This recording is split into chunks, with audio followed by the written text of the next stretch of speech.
Indigo, when we're really talking about legend, is a Native American legend. Basically, it's about a spirit that can possess or even transform into a human, or it can also appear as a result of cannibalism. Indigo first appears in episode 2 when Sam and Jim head to Blackwater Ridge using coordinates from their father's journal. There, at a certain place, they end up meeting Ranger Wilkson, who mistakes the two for acquaintances of someone named Haley. Collins is the brother of a boy named Tommy, who had disappeared during a camping trip with two friends. Are the boys planning to go to Blackwater Hill? No, sir. We are environmental studies students over in Boulder. So, kind of, he and Jim pretend to be those friends and end up visiting Haley. She shows them the last video Tommy sent her on his cell phone before he disappeared. It's 3 frames, just a fraction of a second. Whatever it is, that thing moves. Well, so Sam ends up doing some research and finds out that people disappear in Blackwater at regular intervals, right? Every 23 years. He also plays Tommy's last video in slow motion, and he and Jim spot a shadow moving extremely fast on the wall of the tent. They then go visit Shaw, who is a survivor of a supposed bear attack in 1959. And the old man tells them that it wasn't a bear that attacked the family, but rather a creature that was smart enough to unlock the cabin door, or rather, open the cabin, right? And it howled a lot, too. The roar wasn't from a man or any other animal. It came at night. And it moved like lightning. They returned to Blackwater the next morning and arrived just as Haley, Ben, and their guide, Roy, are leaving for Tommy's camp. When they arrive at the camp, the group finds torn tents and damaged equipment, and screams are heard in the distance. Everyone runs to investigate, but there's no one there. And when they return to the camp, the backpacks have been taken as well. With the help of their father's journal, they realize they're dealing with an indigo. Indigo is an indigenous word meaning the evil that devours. they have existed for centuries. Each one was once a man, or an Indian, or a pioneer, or a miner, or a hunter. And that's kind of a problem because the weapons they had there were useless against it. Well, anyway, they inform the group and Jim draws a protection symbol for the camp. During the night, you argue with Jim because he wants to give up the hunt and look for his father. And Jim replies that they need to help the others who are there. And it's a family business, right? Family business? Once again, cries for help are heard. Roy ignores Jim's warnings and runs into the dark with her weapon, and she is caught by the Indigo in a tree and disappears. What is this?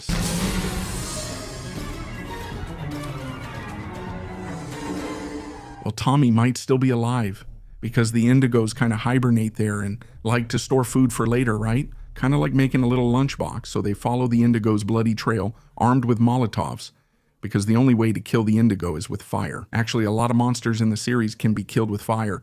Roy's corpse falls from a tree and the Indigo shows up, which makes everyone end up scattering, splitting up. Haley and Jim are captured by the Indigo, but Sam and Ben follow a trail of peanut M&Ms that Jim left behind. They finally find Jim, Haley, and Tommy hanging from the ceiling of an abandoned mine. Jim finds 2 flares there, along with the rest of their stolen stuff. While Sam leaves with the siblings, Jim tries to distract the Indigo, and the Indigo follows Sam, cornering the group. However, Jim appears from behind and shoots his flare into the Indigo's chest. The Indigo catches fire and dies. They then escape and manage to call for help.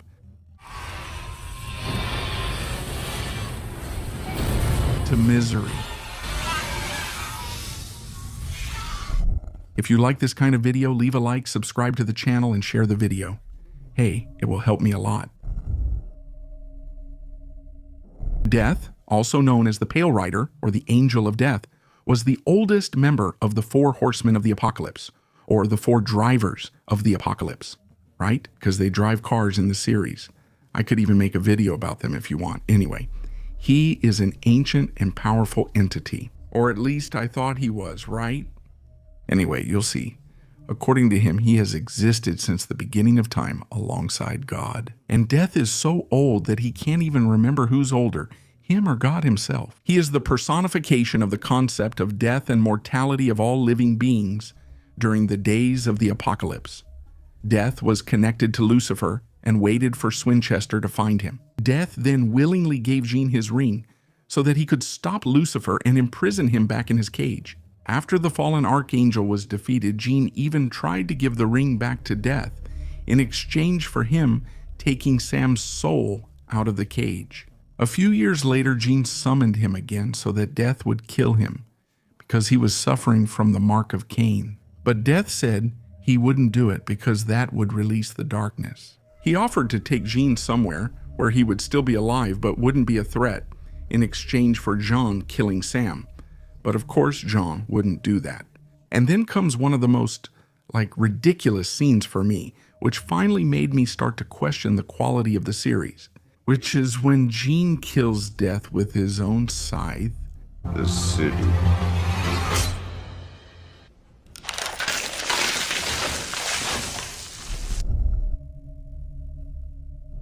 Changeling.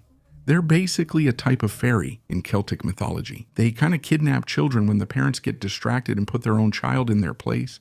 A really weird being, that would behave really badly. In Supernatural, the legend isn't that different. They're extremely ugly and very bizarre beings. In fact, the first time I saw one, which I still remember to this day, I got a little scared by the creature's face. The city. Brazilian city. The Brazilian city. And that image there actually reminded me of a villain from the Powerpuff Girls, who was a guy that sucked the mayor's head. I'll show it to you guys. It's really similar to me. Careful. Well, in the series, Sam and Jim meet the changelings in Cicero, Indiana, and the kidnapping of the local children. There is all orchestrated by a changeling mother who disguises herself as an adult woman. These beings steal the children from the neighborhood at night and then take their place. The real children are kept alive in a cage in the basement of an abandoned house in the middle of a construction site so that the changeling mother can feed on them. The Hakishas, as the series itself says, are beings from Hindu mythology. They're kind of like demons. There, they also feed on human flesh. But in Supernatural, there's a kind of Western vampire thing about them because they can't enter people's houses without being invited. In fact, in the episode that's focused on them, in the second season, the Hakashasa wears a clown costume so that children end up inviting him into their house. And that's how he ends up killing their parents. Also, according to SAM, they are known for their traits of eating human flesh, sleeping in beds of insects, and shape-shifting to disguise themselves as humans. Fortunately for humanity, the Hakishas eat in moderation only once every 2 decades, due to their very slow metabolism that affects their digestion. The Hakishasa can't enter a house unless invited, as I mentioned. That way, they avoid drawing attention. They adopt a life of poverty, some even living as vagrants. The one from the clown episode ends up being a guy from the amusement park who kills him with a metal thing, right there.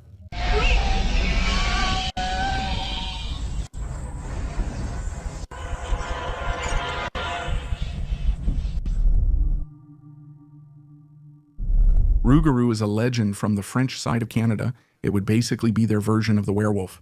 And it's supernatural. Rougarou is a creature with an uncontrollable hunger for human flesh, and it can even have children. At first, they even look like ordinary humans, but as time goes by, they can become cannibals and take on a very strange form. I still remember the episode where this legend appears. In it, I know where they're watching him when he does that, which is a pretty disgusting scene.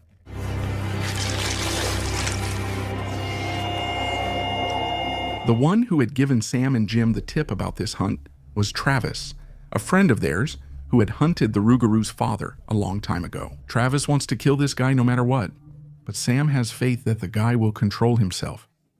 I think you can already imagine what's going to happen, right? Well, Sam ends up convincing Jim to talk to the guy, and they do, but the guy doesn't really believe them and ends up telling them to leave his house.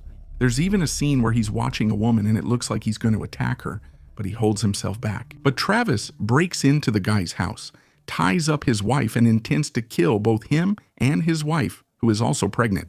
But the guy kills Travis and devours him. Then Sam has no choice and ends up killing him by burning him because that's the only way to kill the Rougarou.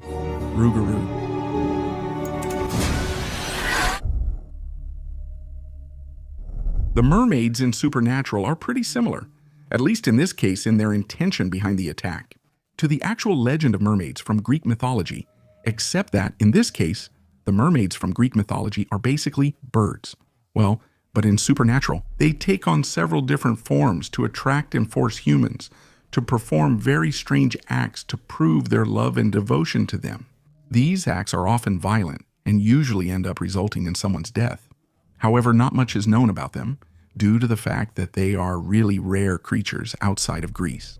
The true form of a siren is a horrible monstrosity, hairless and basically humanoid, with thin and inhuman facial features. Like many creatures in the supernatural universe, they are able to take on multiple forms to deceive their prey. Usually they transform into a person their victim desires deeply, like a lover, a friend, or anything else that person might wish for. In the episode where they appear, she makes Sam and Jim fight each other.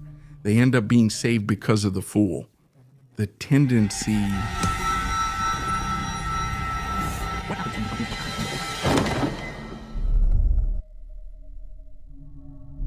Well, Leviathan in mythology, or rather in the Bible, is just a creature. It's kind of a sea dragon, but in Supernatural, Leviathans are the oldest beings created by God. They were trapped in purgatory until Castiel decided to open it and absorb them. But he can't handle it for long and ends up literally exploding in the water, which spreads Leviathans around the world, and their leader ends up being a guy named Dick Roman.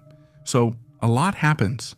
The Leviathans even create a burger joint to make humans more edible. There's Kevin translating tablets, there's Bob being killed by one of them and turning into a vengeful ghost, and there's even a fight between a Leviathan and the alpha vampire. The Leviathans expand their plans, not only to fatten up and harvest humanity, but also to exterminate humans with undesirable qualities. People who are too skinny or too sick or things like that. They promise to do this through a dairy cream, developed to kill only people with low body mass. However, of course, Sam and Jim end up stopping this, right? Jim stabs Dick, kills him, and that ends up sending him and Castiel to purgatory after the death of their leader. The Leviathans end up getting really disorganized and aren't such a big threat anymore.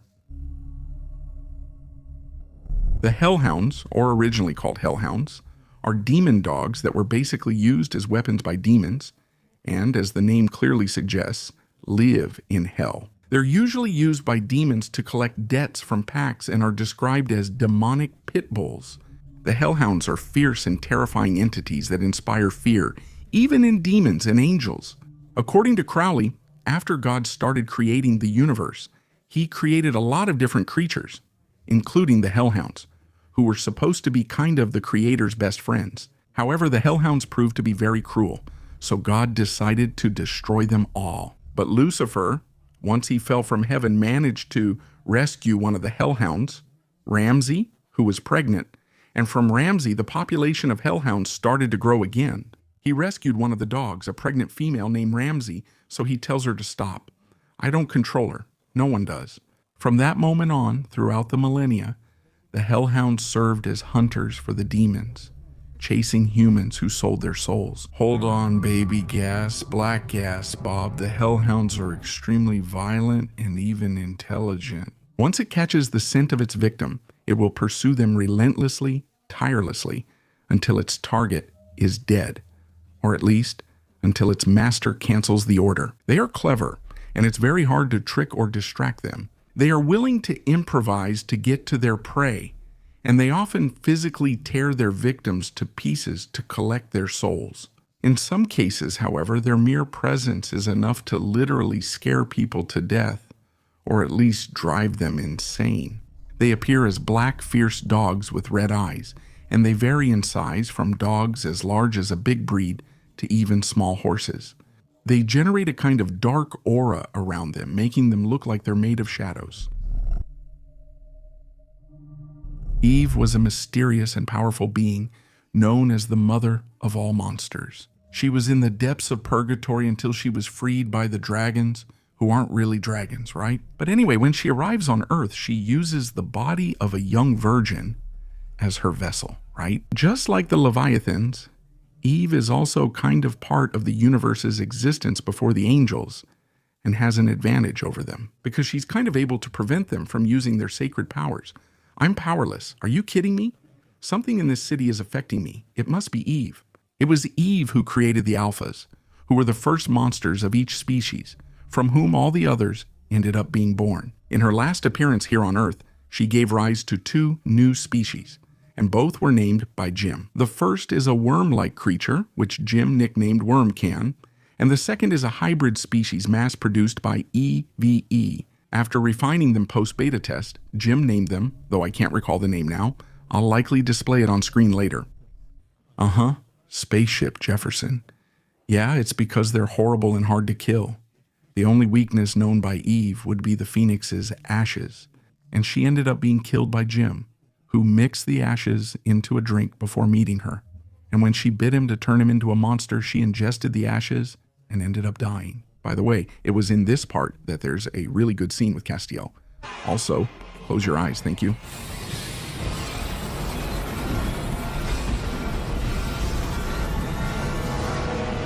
Well, Eve's essence and everything that made up her non-physical form ended up returning to purgatory. There. Later on, she even tried to get revenge on Jim and Castiel for the actions that made her return to purgatory. Right? So, what now? Djinns or Djinns are supernatural beings that live in caves and have the power to create powerful hallucinations inside the minds of humans.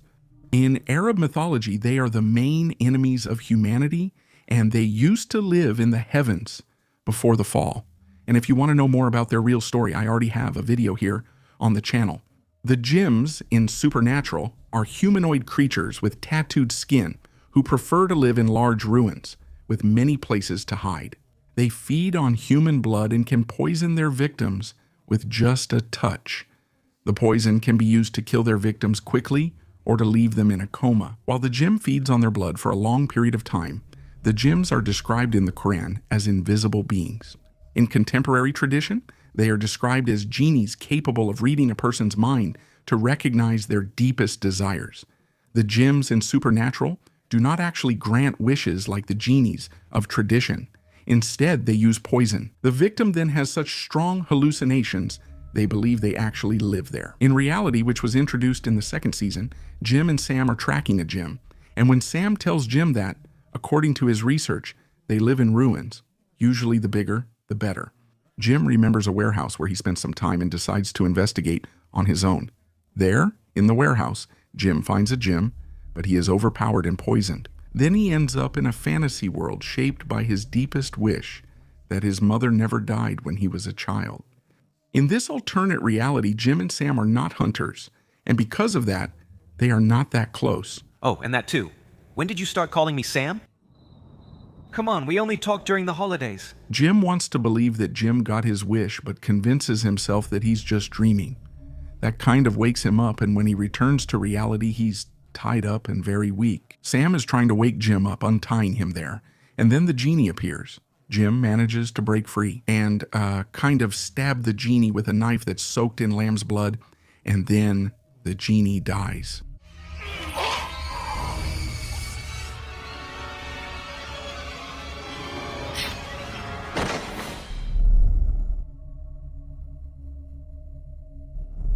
Crocotas, or Crocota in Greek mythology, was a creature with the body of a deer, the neck of a lion, cloven hooves, and a wide mouth with a sharp bony crest instead of teeth. It kind of imitated other people's voices to lure its victims.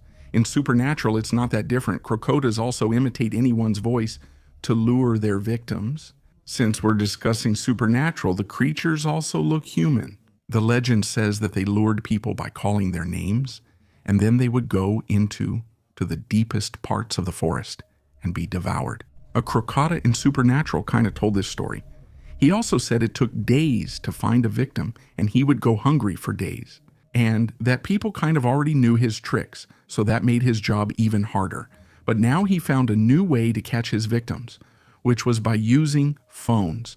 He used that famous number from the episode, SHA-33. They could imitate the voices of a loved one, and he tried to convince people to kind of hypnotize themselves, and then he could swallow the victim. The Crocotas also live in filth and are known for saying, "Come to me," sometimes even being recognized by that phrase. Skinwalkers in the legends would be witches who, with animal skins, can transform into any of them: snakes, wolves, dogs, and everything else, even bears. Now, skinwalkers in Supernatural are kind of similar to dogs, who were found by the Winchester brothers and also other hunters. They can transform into dogs. Jim, after reading John Winchester's journal, sees them as cousins of werewolves due to some similarities. Just like them, skinwalkers can also transform into animals. In this case, more domestic dogs, since they are cousins of werewolves. Besides that, they can also transform into animals. They can also be killed in very similar ways, like with silver weapons. They can infect people with a single bite and feed on the hearts of humans. Unlike werewolves, the transformation of skinwalkers into canines is complete, and they are not limited by the phases of the moon. They can also transform at any time of the day or any time of the night. They also transform mainly into dogs, into pets, and kind of pretend to be pets and stay there, living in the house. And also, in a way very similar to vampires, they can also live in packs and are led by the leader of the pack, who, in this case, would be the Skinwalker Alpha, whom we've never seen, unfortunately.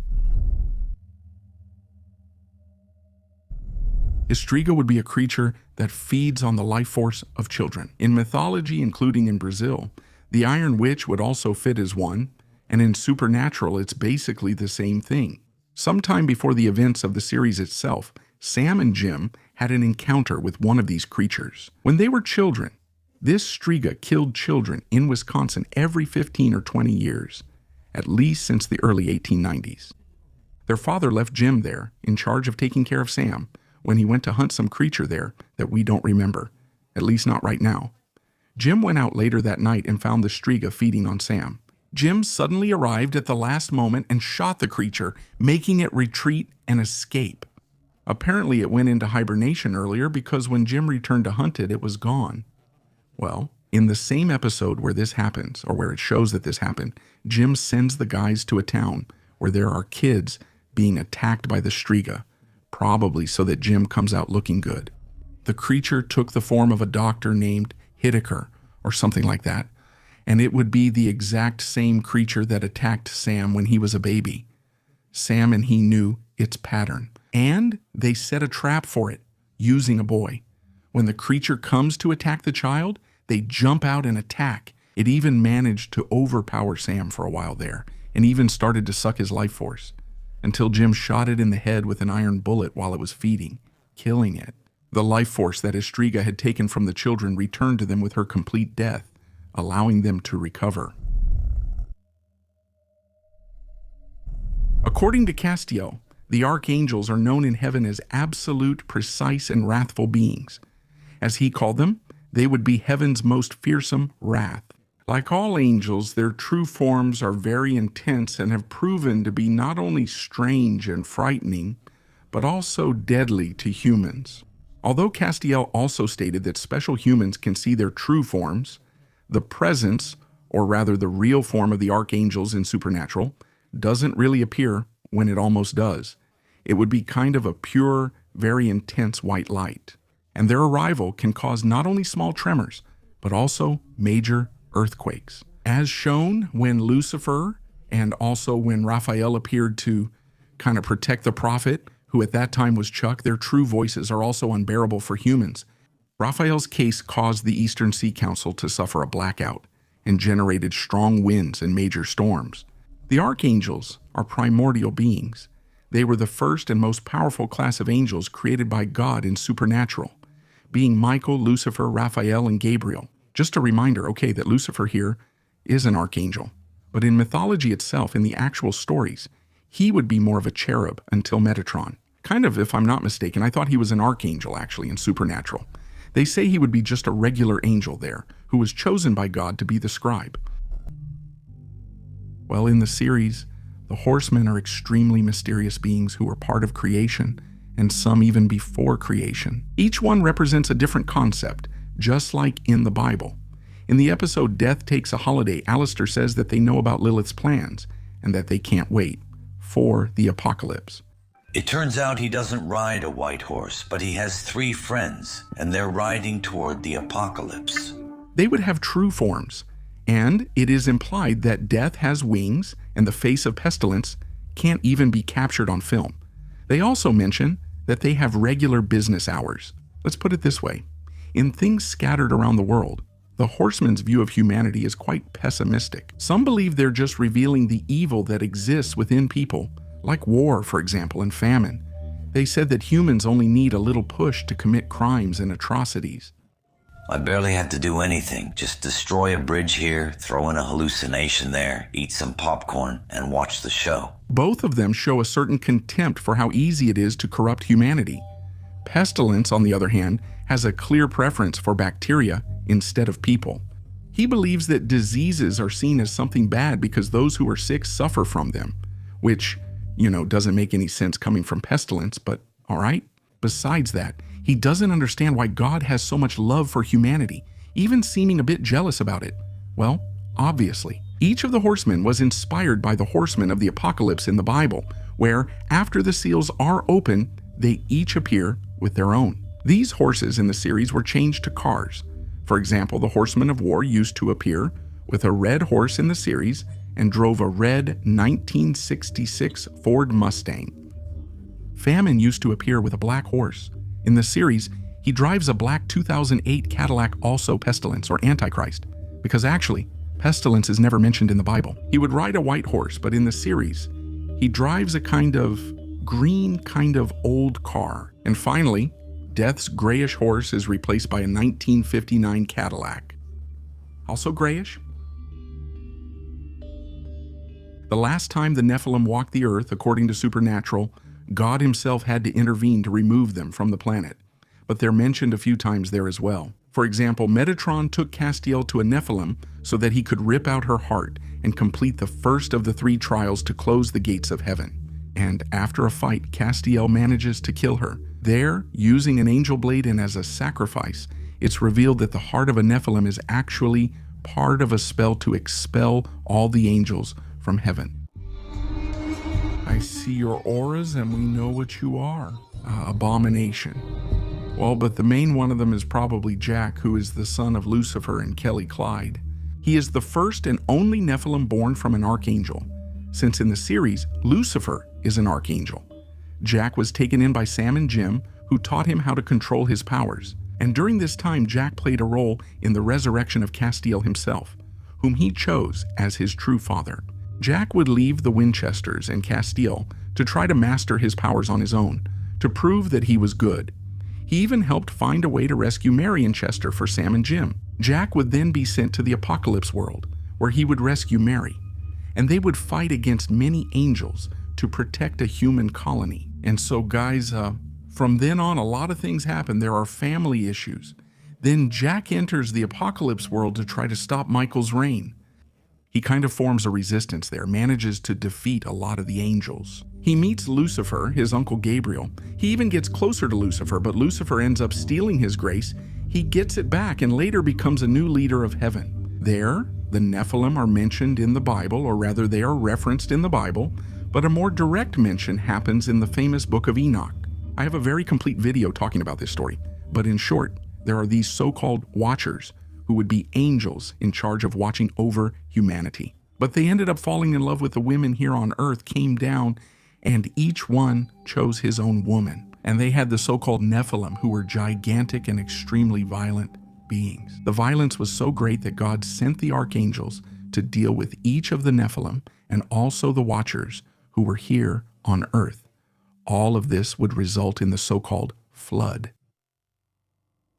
And Metatron was truly an angel and God's scribe who recorded the word of God. In the series, in heaven, Metatron was personally chosen by God to write his word. And then he would eventually disappear after that, out of fear that the archangels would steal God's information from him. Metatron left heaven and hid among the Native American tribes and modern Americans until he was discovered by Zinchester in 2013. But then, in the 8th season, when he found out that the archangels were dead or trapped in hell, he started looking for a way to get revenge on the rest of heaven for forcing him to leave. He then manipulates Castiel to perform a spell that would expel an empty heaven. In the 9th season, Metatron's actions caused many angel rebellions here on earth, and after his own disappointment at being alone in heaven, he then starts working to rebuild everything, with Gadriel as his second in command. using the angel tablet to gain divine power, accepting only the angels he wanted, and killing the others, or using those he didn't like. Once he did that, he tried to become a god to humanity itself, gathering many human followers, even confronting Djinn himself. After Castiel broke the angel tablet, tricked Metatron into revealing his true intentions, and kind of caused Gadril's great sacrifice, Metatron was taken down and locked in Heaven's dungeon, but not before killing Djinn and causing his transformation into a demon. While Metatron, as I told you, really exists in Judaism. He's kind of an extremely powerful angel, a being who is very close to God and has his own throne, and sitting on his own throne, he can see everything that happens and record it all in his book. In some stories, he is said to be so magnificent and so grand that he is even mistaken for Yahweh, being called the Lesser Yahweh. According to some versions, he is actually Enoch himself, who was taken up to the heavens. But I explain all of this in a video I have here on the channel about Metatron and his twin brother. A Kitsune in the series would be a monster that at first glance seems a bit like a werewolf, but in reality, it's more of a fox than a wolf. Kitsunes are very rare and quite uncommon. They feed on something in people's brains, and without it, they end up dying. In 1998, Jim and John hunted one, leaving Sam alone, where he met the daughter of the Kitsune they were hunting, who was called Amy, Sam's friend. The two met there in a local library, and Sam kind of intervened there. When two boys messed with her, she took Sam home to take care of his injuries, and the two connected and even kissed. Then, Amy's mother came back, and Amy quickly hid Sam. Her mother arrived telling her that two hunters, John and Jim, were in Wimpala, were hunting her, and they needed to get out of there. They found who found us. Two hunters in a damn Wimpala. And Amy told her mother to go to the van and she would pack the bags. Amy let Sam out of the closet and revealed that he was one of the hunters too, but she let him go. Then, her mother ended up finding Sam, grabbed him, but Amy saved him by killing her own mother. She even asked Sam to run away with her afterwards, but he didn't want to. So she let Sam go while she took care of her mother's body. Later, she would go back to hunting because of her son, who was sick. Sam found her, but since he saw that the situation wasn't really in her favor, he understood her case and everything, and ended up leaving her alone. But later, Jim came back and killed. If you kill yourself, I'll come after you. The only person I'm going to kill is you. In the end, to be a creature of power. An Arachne would be a creature that can create strong webs, just like real spiders do, so it can easily capture its victims. They are also able to turn humans into Arachnes by biting them, kind of like a werewolf would do, or also like a vampire. An Arachne can even kill humans by poisoning them through its bites. And it's pretty obvious that they feed on human flesh. Due to its multiple eyes, its field of vision is divided into several images. Arachne were last seen in Crete 2,000 years ago before one of them appeared in Bristol, Rhode Island. There, it started kind of attacking 30-year-old men. Sam and Samuel hunted it with the help of a local sheriff named Roy Dobbs. However, when he followed Sam's plan, he was captured, and the two managed to track him to the lair, where, after a fight, Sam was able to kill him. But it turns out that the Arachne had already infected all the victims she managed to catch, and Sam, thinking that everyone was already dead, gave them a mercy shot, believing he was doing the right thing for those victims. And it turns out that in all this, Roy was infected and came back and decided to take revenge and started targeting and turning girls that Sam had already been involved with. And he sent him some coordinates to show where he was and lure him in, trying to kill Sam. But the thing is, the Sam who did all that was Sam without his soul. When he regained his soul, he lost his memories. By the time he understood what was happening, it was nearly too late. Roy captured Sam and Jim at his old house, and there he started to think about whether he should turn Sam or kill him. Jim broke free, freed Sam during the fight, and killed Roy. So, the legend of Arachne isn't really just a legend, is it? It's more mythology since it's part of Greek mythology. Arachne was actually a woman who, in a competition to see who could weave better, her or the goddess Athena, ended up beating the goddess. Athena got angry at her and punished her by turning her into a spider. That's where the name comes from, Athena.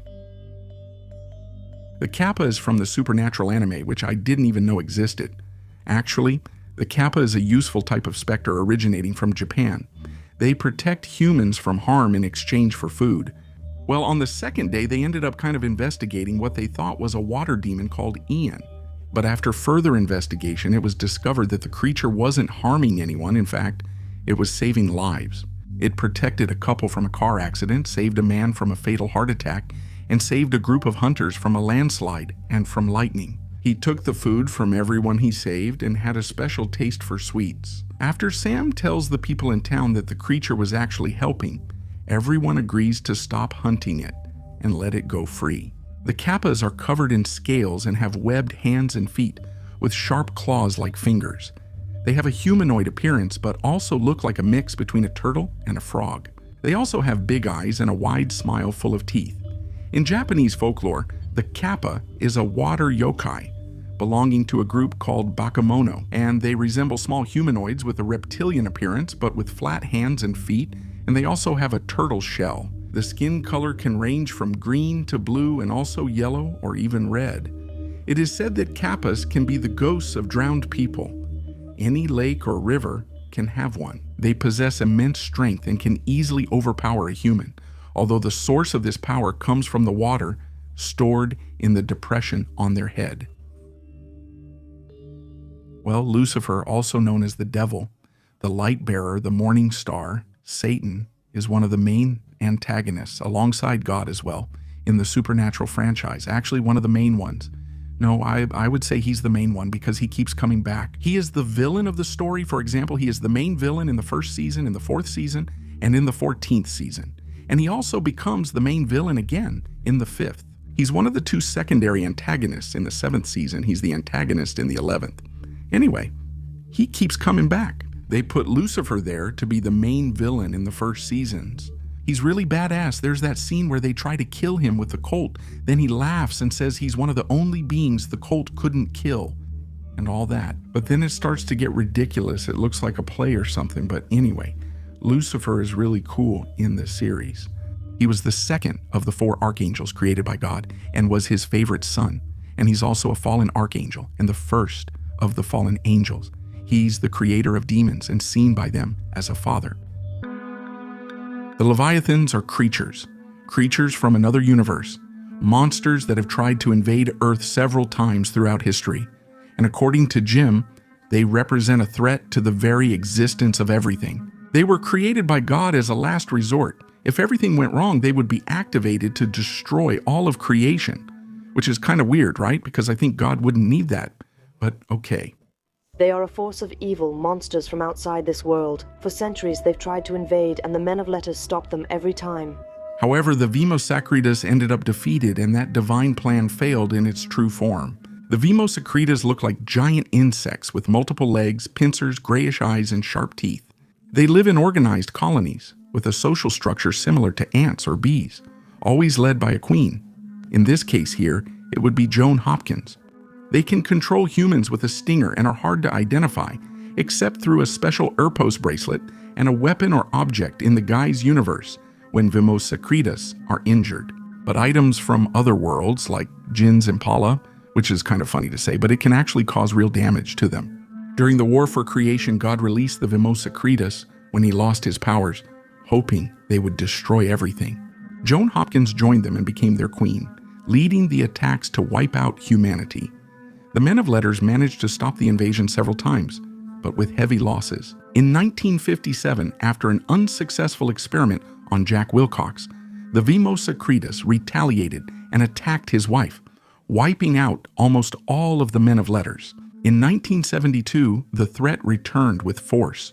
Joan managed to take over a man's body there, and Samuel set out in search of the ostium, which would be the only weapon capable of defeating them. Meanwhile, Djinn traveled through the multiverse after his death, discovered the threat, and broke the rule of non-interference. To help the hunters of that universe, guiding John Winchester to the Men of Letters Club and his destiny as a hunter.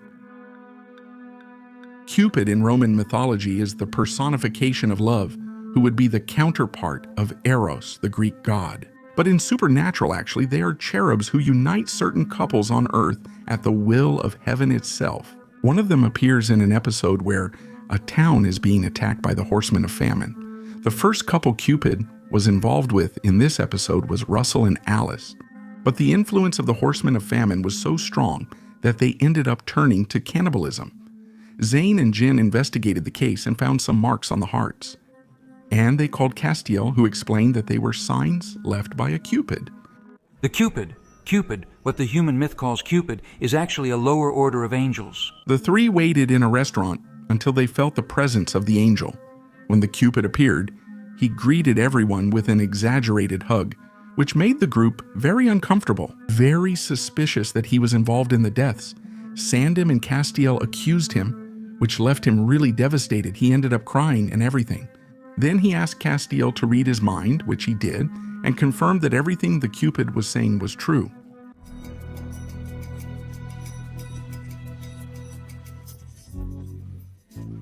The Cupid explained that they only brought couples together and didn't lead them to death.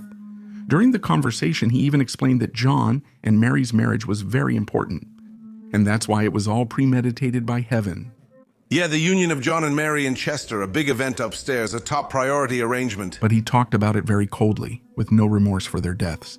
That really irritated Jim, who punched him. And with that, the Cupid disappeared, showing that this Cupid was extremely sensitive and emotional, which is different from others of his kind. He didn't even wear clothes.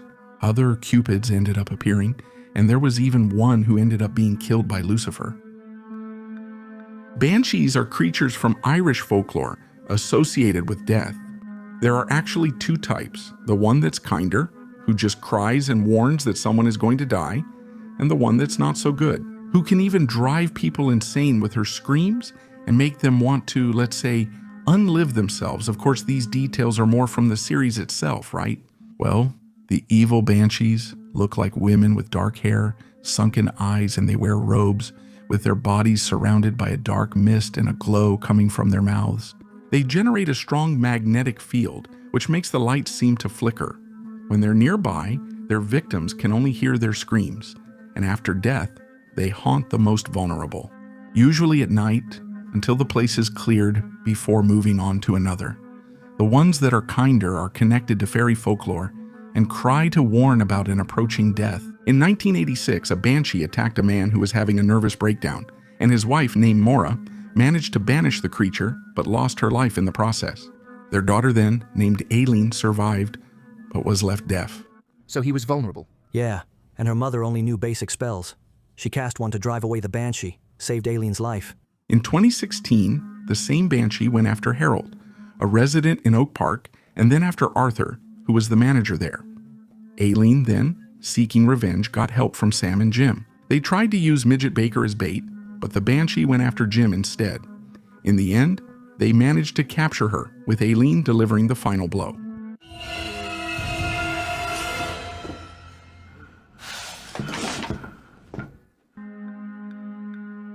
In the series, I think there's not much about Lamias, because they would be creatures encountered by the Winchesters.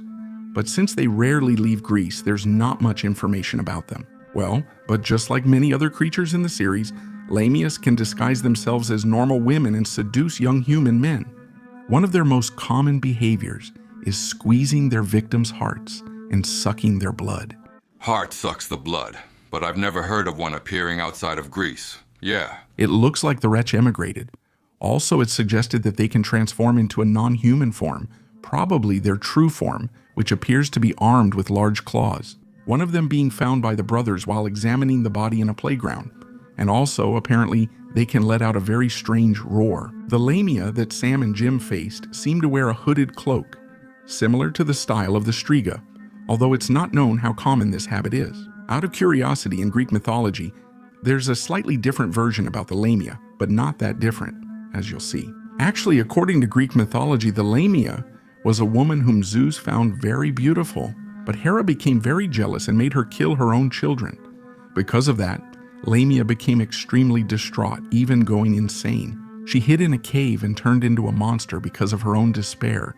And to torture her a little more, Hera condemned her to never be able to close her eyes, so that she would always be obsessed with the image of her own dead children. And then there was even a version where Lamia ended up becoming a kind of creature sort of like the sirens.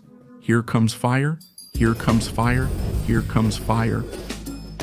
That's great. I appreciate it, Mom. There are few things about the black dogs in the series. Okay, because Sam and Jim never actually faced one, but they would be a kind of phenomenon, mainly British, being spiritual apparitions that usually appear at night.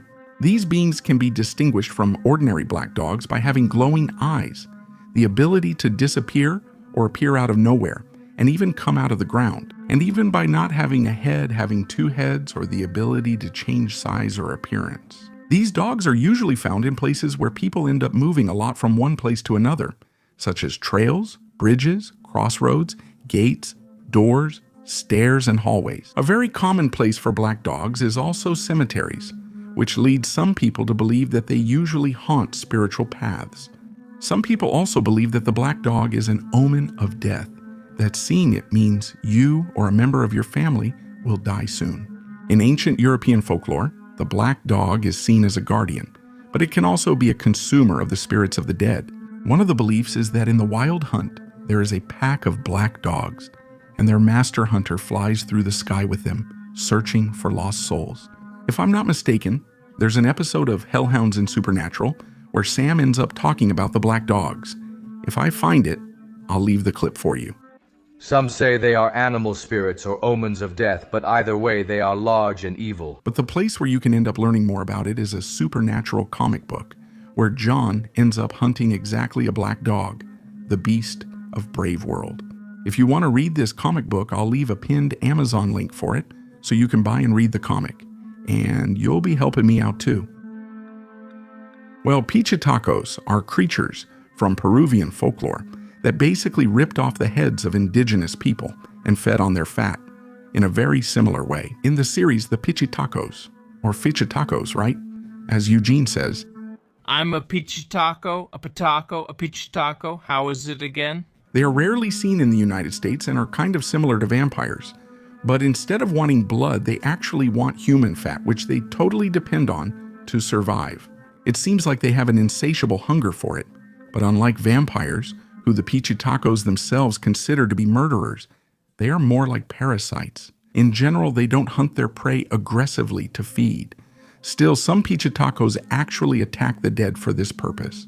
Like most monsters in Supernatural and demons and all kinds of things, actually the pichitacos look more human. But when they feed, their eyes roll back and they release some kind of, I don't know, a tongue there, an appendage, I don't know what that is, that sucks the fat from humans. Uriel is one of the 4 archangels, according to apocryphal texts in the Orthodox Church, being the one who watched over hell and even paradise. In the series, Uriel, as an angel, exists thousands and maybe millions of years ago. He served in the same heavenly garrison as Castiel when Lucifer rebelled against God. Uriel at first remained loyal to the Creator and the archangels. However, unlike most angels who feared Lucifer, Uriel was fascinated by his power and charisma. His admiration ended up shaping his view of the rebellion and humans over time. Uriel appears for the first time alongside Castiel in the Winchester brothers' motel room during Halloween. They inform them that they know about a witch trying to summon Lord Hain, who, in the series, is a demon. Okay, but in reality it's just an event. But anyway, they reveal that they found a bag of witchcraft hidden in the wall, indicating that the witch knows who the brothers are. Castiel then explains that the angel's solution is to destroy the entire city to prevent more than one of the 66 seals from being broken. Mr. Djinn, of course, doesn't agree with this, and they become worried about the people in the city. But Uriel doesn't care much about that and even says he's purified several cities before. He ends up mocking the angel's idea of justice and threatens to kill the brothers as well, but Djinn stands up to him and reminds him that it was God who brought him back to life. And Castiel, convinced by Djinn, tells the brothers to act quickly, and they leave, leaving the angels behind. Anyway, the fact that I think most people remember about Uriel, at least that's what I remember most, right, is when the fallen angel enters the story. I'm not talking about a demon. I'm talking about an angel who lost grace and fell from heaven to earth. That's Anna, right? In the episode Heaven and Hell, Uriel and Castiel warn Mr. Djinn that Anna is extremely dangerous. Uriel even goes so far as to say that she is worse than Ruby, And he even throws it in Sam's face that he's involved with the demon and all that. She is worse than that abomination you're sleeping with now. Give us the girl. Even so, the brothers refuse to hand over Anna and face the angels, but end up being defeated. Anna then saves them by using a blood sigil that expels the angels. Well, after that, Mr. Djinn takes Anna to Bob's panic room, which is full of sigils and everything, and leaves her there. Uriel appears in Djinn's dreams and reveals that Castiel isn't around and that he has a weakness. He likes Djinn. Uriel then demands that they hand over Anna, but Djinn tries to trick him, saying that she got her grace back and became an angel again. Uriel reveals that he has her grace hanging around his neck and says that this is angel business and that Djinn shouldn't get involved. Uriel also ends up realizing that Djinn kind of hooked up with Anna. Have you been messing around with angel talk? Since his brother hooks up with the demon, right? Why can't he hook up with the angel? Saying he'll send him back to hell if he doesn't cooperate? Djinn stands up to him, showing that he's not bluffing and that he'd accept going back, and Uriel threatens him a bit more. But anyway, at a certain point, there, while they were waiting for Ruby, the Winchesters and Anna are surprised by Uriel and Castiel, without even questioning how they were found. And Anna then ends up deducing that Djinn had actually given them up because of a threat from Uriel, and Anna ends up surrendering. But then the arrival of the angel to Ruby and also of other demons interrupts the whole situation that was happening. While Castiel faces Alistair, Uriel easily kills other demons. There, taking advantage of the distraction, Anna recovers her grace from Uriel, destroys the vessel, and releases her power, becoming an angel again. Uriel then becomes furious and tries to attack Djinn, who is held back by Castiel. In another episode later on, when Castiel and Uriel ask Djinn to basically torture Alistair, since he was Alistair's student in hell and was tortured a lot. At a certain point, Castiel ends up kind of confronting Uriel about some things that happened there, and with that, Uriel ends up revealing that he himself is killing other angels. He reveals that he was a traitor, and that he was loyal to Lucifer, and that God had abandoned everyone there. The two end up fighting. Castiel almost gets beaten up, but then Anna shows up and kills Uriel with his own angel blade. And then we see the mark of his burned wings on the ground. Music.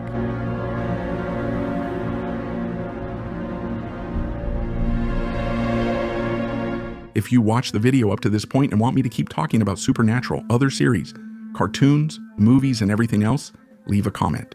Also, don't forget to share, leave a like, and subscribe to the channel.